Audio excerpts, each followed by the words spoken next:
This is the new Lexus ES, and it's a bit like a liger, which is a cross between a lion and a tiger, a zebroid, which is a cross between a zebra and a horse, or a carwow, which is a cross between a camel and a llama. They're all hybrids, and so is this car. In fact, it's a hybrid alternative to the German posh saloon cars. Ideal if you want something that looks a little bit different and you don't fancy diesel power. So this Lexus, it starts from £35,000, though you can save an average of around 400 quid on one through carwow. Now, if you want to see how much money you can save on any car, just click on the pop-out button in the top right-hand corner of the screen, or on the link below the video to go to carwow, or just simply put carwow into your browser. I really like the look of this car. I think it's very distinctive. It certainly stands out next to the more conservative Germans. Got this really big, strange looking grille. There's lots of folds and creases. I mean, it's a cliche to say, but it's like metal origami. All cars get a little spoiler at the back and very shapely lights with these arrows in them as well. The range topping car actually has sequential indicators, just like an Audi, and 3 LED bulbs rather than the standard one. Very nice car on the outside. It's also very interesting design on the inside as well. Generally, quality is exceptional, so very soft touch materials here on the dash, and up here you've got leatherette that's been stitched, and that is actually hand stitched by humans. The machine hasn't done it. The Japanese have done that by hand. Then there's various metal accents about the place, and they're apparently called hadori, which is something to do with Japanese swords. But then there's a few bits and pieces which just let the side down, and they're just unnecessary, like scratchy as heck here. Down here by the door window, a bit scratchy. But the worst bit is up here on the dash, that's really thin and scratchy. In fact, I've just marked it. And here it's awful. It's like out of some really, really cheap entry-level Toyota. Now, there's some other bits and pieces which are a bit odd as well in the layout. You have your control here for the infotainment system, but then you have some other controls for the infotainment system up there. You have your controls for like the heated seat and stuff down here, but then the ventilation controls are up here.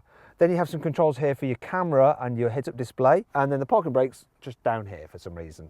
Right. Now, when you turn the car on, look, it moves your seat forward and your steering wheel into position, so it moves it back when you get out, so it's easy to get in and out. As you turn on the car, you get the digital display light up, and it's really clear. It's mainly digital. You've just got a couple of analog dials towards the right. Very easy to understand what's going on with that, and you can control the different menus and flick through them using the control on the steering wheel. Another thing I like is this. So the different driving mode buttons are up here, so you can get to them easy off the steering wheel rather than being down here like there are in many other cars. That is all good.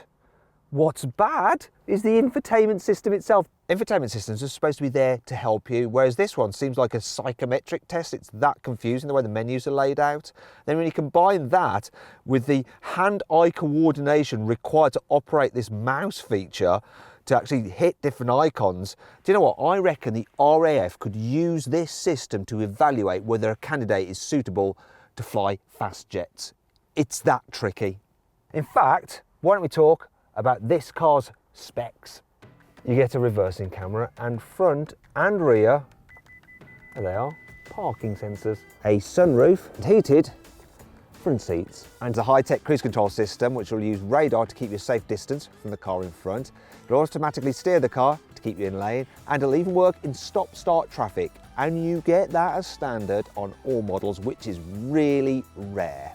F-Sport models add sportier seats, adaptive suspension, and aluminium sports pedals. Top of the range Takumi models get a rear sun blind. You also get soft aniline leather. The rear seats are electrically reclining.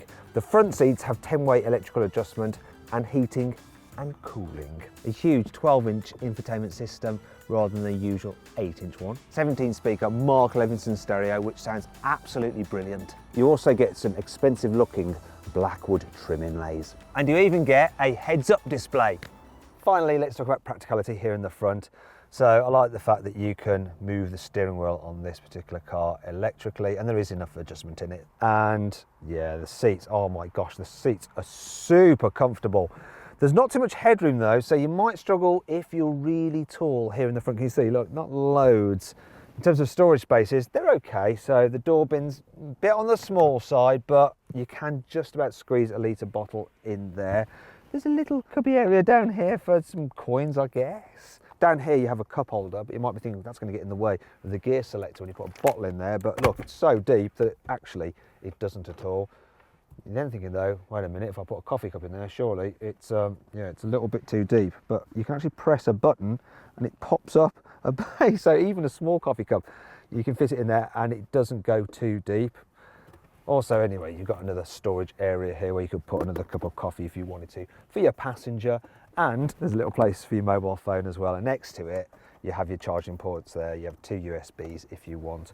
Underneath this armrest, there's plenty of room, and there's also a charging pad on this particular car for a mobile phone. What if your passenger wants to get into this? No problem, it opens that way too. How clever is that? Finally, the glove box. It's not the biggest, but it goes back a long way, so plenty of space really. And I like the fact that even here, soft padded material on the outside, feels luscious. Right, let's go into the back. So, one thing about this car is that it is fairly long. So look at this, I have a decent amount of legroom. I mean, absolutely loads of legroom, really good, you can stretch out. I also like the fact that the seat bases are nice and deep, so you get lots of under thigh support. The problem though is this. So that slope-in roof line means that if you're really tall, you're going to hit your head on the roof. It's going to feel cramped for people over 6 foot here in the back. No headroom really at all, which is a shame. If you want to carry 3 at once, then it gets even worse. So the middle seat is a bit raised up, so then, yeah, no good for me at all.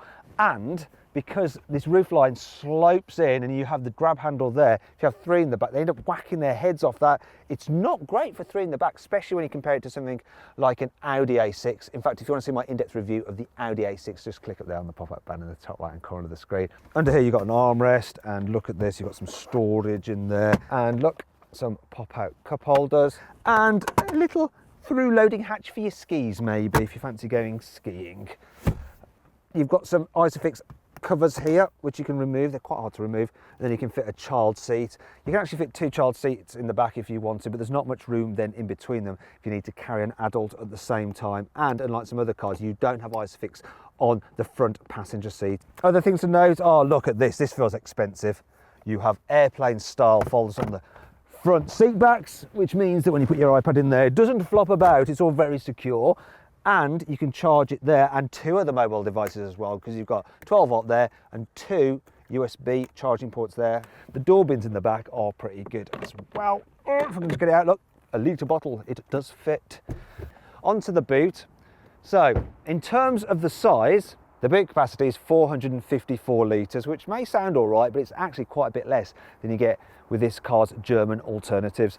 For instance, a Mercedes E-Class Saloon's boot is around 18 of these larger, quite a big difference. Thankfully though, the boot is actually quite deep, so you can load it up quite high, so you can actually fit a decent amount into it. I mean, obviously you'll be able to fit a baby buggy as well, and some golf clubs, no problem at all. There is a bit of lip to lift stuff over. It's not the worst car, and the opening isn't the widest in the world, but it's livable. You can live with this, look. In terms of features in the boot, there aren't that many. You have some hooks there you can hang your shopping off. There's some tethering points there, some more there. And if you lift this up, which it invites you to do, look, lift, like that, and hook. That's because you can just hook it up on the top of the boot. There's a little bit of storage under there, and you've got your tyre repair kit. Probably the biggest problem though with this car's boot is that you can't fold down the rear seat. So if you want to carry really long items, you better get another car. And that brings me on to 5 annoying things about the Lexus ES. This is a supposedly high-tech car, yet when you want to open the sunroof blind, you've got to do it the old-fashioned way, manually. I think I've just pulled a muscle in my shoulder. While the graphics for the 360-degree bird's view camera is pretty good, the actual reversing camera one is terrible. I mean, it looks like something from a Nintendo 64 game. Racy F-Sport models play fake engine sounds through the car speakers, so it sounds a little bit more exciting than this normal version, which makes this noise when you rev it. Yeah, that's hardly going to get petrol heads excited now, is it? Don't ever touch this metal strip here on the dash, because if you do, look, it just picks up finger marks, something rotten, and look at that. This soft effect light, the interior, looks kind of cool, but it just isn't bright enough. In fact, even when you've got the extra 2 LEDs on, it's all a little bit dim when it's dark at night. Thankfully, this car has plenty of cool features to help make up for all this. Here's 5. The auto emergency braking with pedestrian detection can work at night, and it will also work in reverse, and has been specifically designed to look out for small children. Normally when you lift off the accelerator in a hybrid, they slow down quite suddenly as they try to recharge at their batteries. But this one doesn't, it just coasts like a normal conventional car. That's because it's fitted with something called active glide control. Look, it even says so there, so you can just roll along. If you want, on this particular car, I can move the front passenger seat here from the back. So if I'm behind it, I can really stretch out if I want to. The alloy wheels have a hollow ring in them to help reduce tyre noise. There's 3 layers of insulation between the engine bay and the passenger compartment to stop the sound of the electrical components bothering you.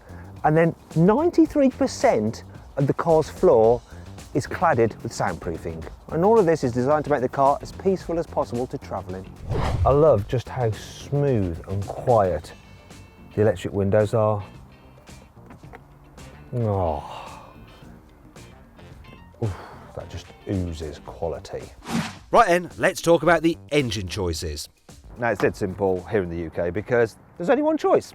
It's a 300H. That means you get a 2.5 litre petrol engine and it's mated to an electric motor, and combined you have 218 horsepower, and that's good for 0 to 60 in around 8.9 seconds. So yeah, look, it says Lexus hybrid drive there. Now this car is actually front wheel drive and it comes with an automatic gearbox as standard. Now if you want to see how much you can save on an ES, click on the pop-out banner just there, top right corner of the screen, or you can do it on the link below the video.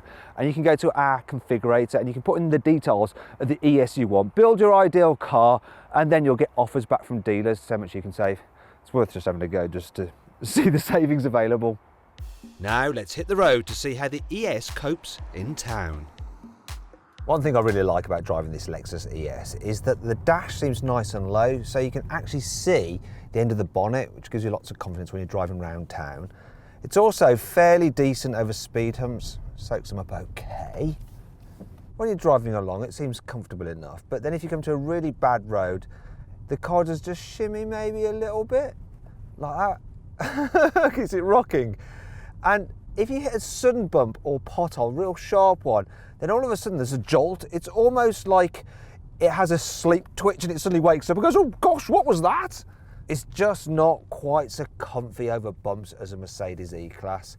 So why don't you watch my full in-depth video review of the Mercedes E-Class, just click on the pop-out banner up there, top right corner of the screen, or follow the link below the video. One thing this Lexus 300H has in its favour though is that being a hybrid, you can mooch around at slow speeds using electric power alone, so it's just really quiet and relaxing. But when you put your foot down, the petrol engine does kick in to give you a turn of speed. Then there's the brakes. So now they can feel a little bit jerky, so you press them, not a lot happens, and you press them a bit more and they suddenly like pile on, the car brakes suddenly. I think part of that is to do with the fact that you've got regenerative braking, so as you slow, the brakes recoup lost energy and put them into the battery, so they just don't feel that natural. Now, when it comes to parking, the fact we've got this reversing camera really does help. The steering's nice and light as well. Visibility is all right too. I like the fact that the door mirror does drop down slightly so you can see the curb, so hopefully I shouldn't curb the wheels. It's actually quite an easy car to park. And there we go, no problem at all. Now, because this is quite a long car, it does affect its manoeuvrability. So let's say you need to go all the way around a mini roundabout. Oh, you might find it a little bit tricky. You do have to take a wide berth, but you can just about do it. Whew, it's tight. One thing I love about this Lexus is its seats. They are probably the most comfortable out of any car I've driven recently. However, what spoils the ambience is that you just get a little bit more wind noise when you're traveling at motorway speeds. The worst thing though is when you suddenly need to overtake. So I'm doing 60 miles an hour now, I'm gonna floor it. There's 70, but did you hear that? That kind of, the engine kind of complains a bit like a teenager when it's being told to go and do the washing up. It's why? Don't want to. Another thing the ES doesn't like is being pushed particularly hard on a twisty road because it just feels a little bit cumbersome and lumpen. Do you want to see the very latest and greatest deals on the Lexus ES? Of course you do. Click on the pop-out banner on the top right corner of the screen or on the link below the video, or just Google carwow Lexus ES and you'll go straight there. So then, my verdict on this car? Should you avoid it? Should you consider it? Should you shortlist it? Or should you just go right ahead and buy it? Well, I reckon you should consider the Lexus ES. It is an interesting car and it gives great economy without being a diesel. Problem is though, in almost every area it is bettered by the Germans. If you enjoyed this video, please click on our logo to subscribe to this channel or to watch more content on the bottom right hand corner. However, if you want to save money on a car, click on the right to go to our deals page to see how much money you can save at CarWow.